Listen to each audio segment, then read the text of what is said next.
This podcast is part of the Pull Up a Chair podcast network. Let's build community through connection, conversation, and collaboration. Welcome to How's That Working For You? where We spill the tea about relationships, millennial adulting, or whatever else life decides to chuck at us. Hey Kat, what's up? My computer just was crashing all week, and I finally got it to work. Also, it took forever to get our mic set up today. I guess technology's up, is what I'm trying to get at. Technology is the enemy. Yeah, it's definitely up. It's not always up and running, but it's definitely what's up right now. That reminds me of our first recording, because I remember when we first started up this podcast, we set up to record, we recorded an awesome episode, and then when we finished, we realized that something went wrong, and none of what we did had actually been recorded and processed. So, But I feel like it was a blessing in disguise, because it was kind of like our throwaway episode anyway, and we kind of figured out how to cope with it and move on. yeah, I mean, we did cope, and I feel like it's tough to say if it was a blessing in disguise or not, because we don't know how good that original footage was. It's true. And I remember with our first episode, it kind of sounded stiff, robotic, and over-rehearsed a little bit, in my opinion. Oh, okay. But I don't know. I honestly think it's fine. I think we got past it, and the people who love us are staying because they love us, not because our first episode was the best in the world. Love us or love you? You're the influencer here. No. They love you. Also, I'm not really sure. I've just started sharing about it on Instagram more frequently. But anybody who's listening, if you haven't checked out any of our sister podcasts, you really should. They're very good. Aren't they? I mean, I think so. Rad Theater, which is ran by Patrick, is actually one of my good friends. Uh-huh. They're really funny together. They do a D&D live play. Mm-hmm. And then there is the Drink Something, Say Something podcast. And if you're interested in the beer industry, they have so many cool interviews with people in the industry. And then Off the Dice has a special place in my heart because I've been editing that podcast forever since they started. Mm-hmm. And they're just weird and random. Not saying that we're not weird and random, because we definitely are, Kat. We are very random with our show. I have no idea what people think about us because I don't get the feedback. Well, a long time ago, you were a bona fide influencer. That's what you did your thesis on in undergrad. Yeah, I definitely have chilled out since then, and I think we'll talk more about the influencer culture in a different podcast. Well, actually, we already talked about that in a previous podcast, like 2 podcasts ago. So if anybody's interested in hearing more about Kat's journey to become an influencer, definitely look to that episode. But in that, did you have any struggles with technology then, or did it go smoother than this podcast has been? You know, I think it was less about technology when I moved out to the city and more about space, because a lot of my content is yoga oriented, which means I have to have space to do yoga. So when I moved out here, that's when the content stopped coming because I didn't have anywhere to film. But I guess I just invested in a better phone last year, and that's helped me a lot. But before, you saw my old brick of a phone, I was using to take pictures of myself. A brick would be an apt description. Yeah, it was just, the technology wasn't always great. Actually, I think this counts as technology, is that the Instagram algorithm, they decided to change that not long after I started to become, quote, an influencer. So they changed that, and it made it much more difficult for me and my peers to share content and have it seen by people. Because remember, when Instagram was chronological, so you'd see people's posts as whoever posted first you'd see that, and then you'd see whoever posted by the order that they posted in on your timeline or feed. Mm-hmm. So, yeah, if we're gonna talk about technology in that sense, Instagram's algorithm, I have some beef with it. But I'm just one little tiny person, a user, Instagram user of the massive sea of users that they don't care about. So whatever. I mean, I feel like a lot of the platforms really don't care about their creators. Like my sister has an ASMR channel that she's been running for a long time now. And she has a substantial following. She makes okay money, but every time they tweak the YouTube algorithm, everybody loses, it feels like. Yeah. It makes it really hard for business owners, because this is a business. Let's be real here. A lot of people use their social media platforms as a primary source of income for a lot of people. So they don't for their own monetary gain, they kind of throw everyone else under the bus and hope that you spend money to promote you, to make your business better. Which I feel like for a huge corporation, and everyone has their qualms with Facebook right now, which owns Instagram. So with a huge corporation like that, I feel like it's not necessary for them to do that. They're still making money regardless. Why do you have to force small pages to pay for engagement and exposure? And then you favor the larger pages that already have a platform and you don't charge them, right? So yeah. That's my beef with Instagram. Would you prefer Instagram if it separated itself from Facebook a bit more? I'm not really sure. I'd prefer Instagram if they changed the algorithm back to what it used to be and would be more fair in terms of showing us content that we would that we want to see, because I know that there are a lot of pages that I'm friends with that I actually connect with that I don't see on my feed because Instagram doesn't let me. So, I don't know. Yeah. What about other platforms? I know you were thinking of getting on Twitch for a little bit. I still am.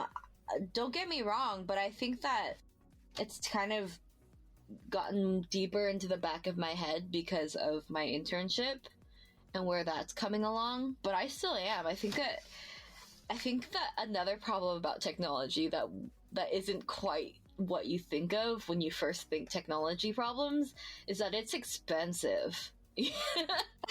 Oh, absolutely. It's a money hole. When you hear technology problems, we think about technology just not working, but it also sucks all of your money up. When you need to fix it, when you need to buy it, when you just simply need it to exist in your life. Plus all the non-mechanical parts that you need to look professional online, like backdrops or even a clean set you were talking about earlier. That's not cheap. None of that comes cheap. Oh yeah, I don't know. I think that you'd be able to see the transformation if you went back to when the quarantine happened on my page, back in March or early March, you'd see the transformation. But I definitely invested some money into changing the way my room looked so that it would look better for Instagram. You've seen it, right, V? Yeah, I do. I see and like all of your posts that I can see as they pop up in my feed. But you've seen my room and what it looked like before too. Yeah. Yeah. Yeah. Yeah, I saw. It's definitely come a long way. It's not perfect yet, but I'm definitely happier with it. I do feel like it's definitely moved in a toddler room, bedroom situation that I'm not quite sure what to do about. My boyfriend likes to buy me a lot of stuffed animals, and it does not help my case when it comes to me trying to come off as more sophisticated. I could just put them somewhere else. I don't know. But there's nothing wrong with owning stuffed animals, right? No. I mean, I have 3 that I have. One of which came from you, actually. I like plushies. There's nothing wrong with liking plushies. There's not. But yeah, that's huge. Yeah, I saw on your Instagram that you've been playing around with your set a lot. Yeah, I'm trying to come off as more professional. I recently got not recently as of now, but I have a new camera and a decent microphone, and I'm playing around with lighting to try to make myself look less like a zombie and more like a human being. Have you ironed your backdrop yet? So many times. Okay, yeah, because I noticed that it wasn't Like, you could still see the creases, and I'm sure that you noticed it too, and I didn't want. Oh my god, it drives me nuts. I'm like, maybe you need to find a better material to put in the background. God, but they're so expensive. Yeah, I agree. My tapestry was like $60. Yeah, I know. I want a real tapestry instead of the canvas that I've been using, but I don't have that kind of money right now. Like you said with technology, like it's expensive, and that's one real struggle with my it. tapestry, I invested in my bedroom, I think. And also not just because of the fact that it was going to be online, but because when the quarantine went down, I really needed to feel at home, which is why I spent Mm-hmm. I don't remember exactly how much I spent, but I spent like a good amount. Like I spent, like, the rug I have was about $100. The tapestry was like $60. And I bought some lights that were pretty affordable at Target. For the string lights, those were less than $10. Mm-hmm. I got them on sale. So I threw some elbow grease and time into my room. And all I can say for you is that if you do feel like you want a tapestry, just like shop around and land on one that you love, and then it won't feel like you're spending so much money on it because you love it so much. Yeah. Oh no, I love this one. I love how it looks, and I love the way it changes up the frame depending on how I hang it. But like the creases look better than they did when I first got it. Yeah, it's such a weird material, right?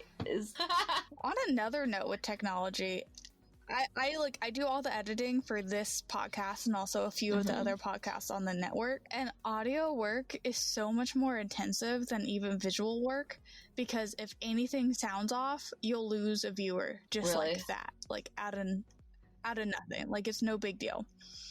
And microphones are such an obnoxious little piece of technology because you never know what's going to pick up. Like you right now, I know you touched something because I heard it. I'm going to cut it out later so our viewers don't have to hear it. Oh, that was me drinking water from my water bottle.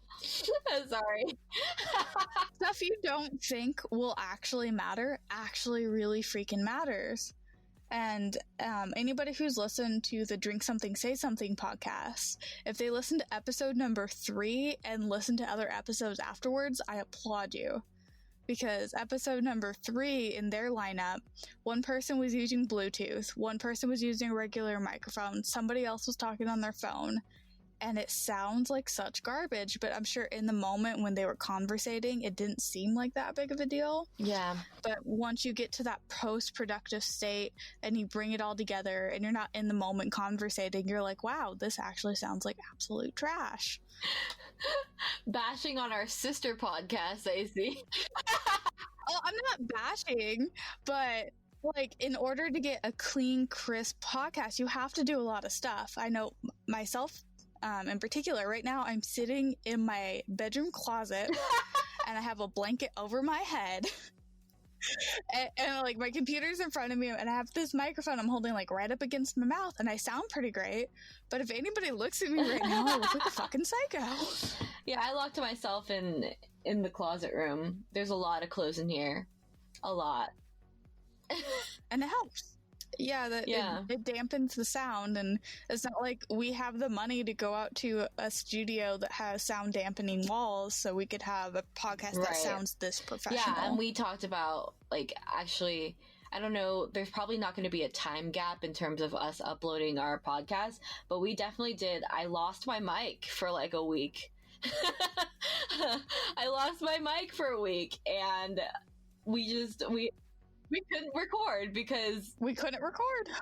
The only other option would be AirPods and some of my other cheap headphones that I have. Actually, they're not cheap, but they just aren't built to record. They're built to talk on the phone with, but they're not built to make professional sound with. So, I mean, this tiny mic that I have, it does the job, but it could be better. Yeah, that's how my microphone is. Like, I sound fine, but there's definitely room for improvement, Oh, and there yeah. always You is just room need for money. improvement, but it's... You can fix a lot of things with money. I know that there are people that say, like, you can't buy happiness with money, but you sure can buy a lot of things that'll make you happy. That's all I'm saying. Well, especially since Yeah. we're content creators. Like, money goes a long way to helping us have the resources we need to put out decent content so we could have, you know, decent product to show people. And hopefully by season 2, on our podcast, we'll potentially have sponsors, and all that money is going to go right into like helping us have a better show. But we just need to get to that point. I'd love to have an option for us to video, which we talked about. Well, we didn't talk about it, but you sent me a link that I was like, oh, what is this? And it was more on the terms of having a video companion to our podcast, which would be cool. It would just basically look like we were on a Zoom call. Yeah. Basically. But have decent audio output later. But I think there is something to be said about having quality video to accompany audio. It's all about the experience. We just want to make good content for the people who listen and appreciate and consume our content. Yeah. Exactly. Are you there? I'm here. See, oh my god, right there. We almost had a problem. You're fine. I can hear you now. Technology problems. Yes. This is this is so relevant to our problems. Like, this happens all the time where one of us is talking, but for whatever reason, something's not picking it up, either our headphones or the mic. And it's like, we have to stop what we're doing to make sure that everything is working. Yeah, mid-podcast. And it's like, oh, it can mess up with our flow so easy. Also, right before this podcast, when I first found my mic, oh my god. It was so nerve-wracking because we thought it was just, I don't know, I thought my mic was broken. We tried 10 different things and all I had to really do was restart my computer. But for us to experience that is just kind of like the world is shattering around us. Because we had already skipped recording for a week because I lost my mic. And we only had one lined up for the following week, and then we would have missed a week if you didn't find your microphone like that day, and everything worked out perfectly well for us to record. But it did. It worked out. It was stressful in the beginning, but it worked out. We're okay now. So it was stressful. Yeah. Technology, man. It'll screw you over, and I know, like, my roommate is an IT person, and half of his job is telling people to turn their thing off and then turn it back on again. Maybe that should be the first thing I did. However, you and I both do a lot of work on Adobe, so I don't know if you experience the same anxiety about restarting your computer as I do, but it's just, whenever I have to restart my computer, I have to frantically click around to make sure that all of my things are saved before I restart. Oh, I don't exit out of a program or even like leave that screen without saving because I have lost so many projects to stuff like that. Yeah. No, I'm definitely, it's a learning curve for me. You guys don't know, like, V and my side jobs we're both designers. I mean, V's much better at it. No, I just have more experience. It's not that I'm better. But it's just again with the technology is that when you work with technology for a living, you just have to really rely on it, and technology is not always reliable. It can cause a lot of anxiety, but I'm fine. I'm cool. We're all good. Any last minute advice before we sign off for this week? Take care of your things. Think really hard about what you invest in. My advice would be that there's a lot of workarounds. You just have to find them. Oh my god. We need to do a podcast on like all of the MacGyvering that you've done to get around having to pay for shit. We'll call it V's Cheapskate. Yeah, V, it's like you'd rather try something yourself before paying someone else to, which is absolutely. It's great. I mean, it's a great way to live, but it always ends up with some very interesting solutions to things. Maybe we'll do that as a mid-season thing. We'll do some mid-season episodes. Maybe not episodes, but like mid-season stuff on YouTube. So if you're not following our YouTube channel for this podcast, you should be, because we're eventually going to start doing fun stuff there, aside from just posting this podcast. All right, see you next time on How's That Working For You? You'll find us on Instagram, Twitter, Facebook under How's That Working For You? Yes. Yes. Bye. Bye.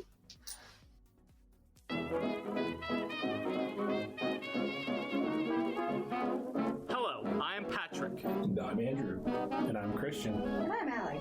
And we are Rad Theater, a podcast where a bunch of friends play role-playing games and share a single brain cell, and the GM doesn't always have it. Oh, and it's theater spelled the correct way, Theatre.